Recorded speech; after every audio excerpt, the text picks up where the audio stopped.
په بیړه کوروالۍ کول یا په پردي ځای کې کوروالۍ کول کومې فایدې او کوم تاوانونه لري؟ سلامونه دوستانو، یو ځل بیا هم درته د یوې بلې ویډیو سره حاضر شوی یم. امید لرم چې تاسو به هم ټول روغ جوړ او خوشحاله وئ او دا ویډیو به راسره تر اخره وګورئ. د ویډیو د شروع کېدو مخکې باید یوه ضروري یادونه وکړم.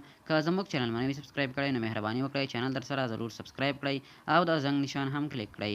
دوستانو، ډیری کسان دي چې هغه ډېر په بیړه کوروالۍ کوي، یعنې ډېر کم وخت پاتې وي. په کم وخت کې دوی غواړي چې د خپلې ښځې سره کوروالۍ وکړي، یا هم داسې ځای وي چې هغه ځای د کوروالي لپاره مناسب نه وي او د دې ویره موجوده وي چې کیدای شي نور څوک ورباندې راشي او دوی وګوري. نو آیا دغه کوروالۍ کومې فایدې لري او کوم تاوانونه لري؟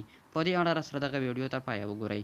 دوستانو، که څوک په بیړه کوروالۍ کوي او همدارنګه یا د دې ویره موجوده وي چې که په دې ځای کې موږ کوروالۍ وکړو نو رڼا وي، څوک به راباندې راشي، نو د دې اول نقصان خو دا دی چې دغه خوند نه لري. په دې کوروالۍ کې خوند ډېر کم وي، ځکه چې د دې سړي ټول سوچ او فکر په دې کې وي چې زر زر کوروالۍ ترسره شي.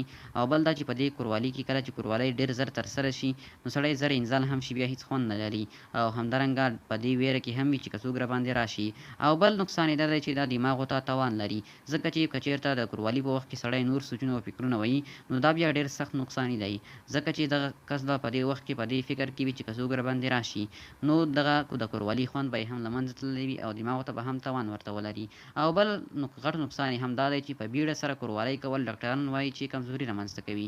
یعنې کوم کسان چې په بیړه سره کوروالۍ کوي نو ډاکټران دا وایي چې دغه کسان به ډېر زر کمزوري کېږي او د جنسي کمزورتیا له امله به دوی بیا نشي کولی چې په راتلونکي کې کوروالۍ ترسره کړي. نو دوستانو، هیله ده چې تاسو هم دغه ټکي ته پام وکړئ او په بیړه سره یا په داسې ځای کې کوروالۍ ترسره نه کړئ چې هلته د نورو کسانو ویره موجوده وي. نو دوستانو، هیله ده چې ویډیو مو خوښ شوې وي. ویډیو لایک او چینل ضرور سبسکرايب کړئ.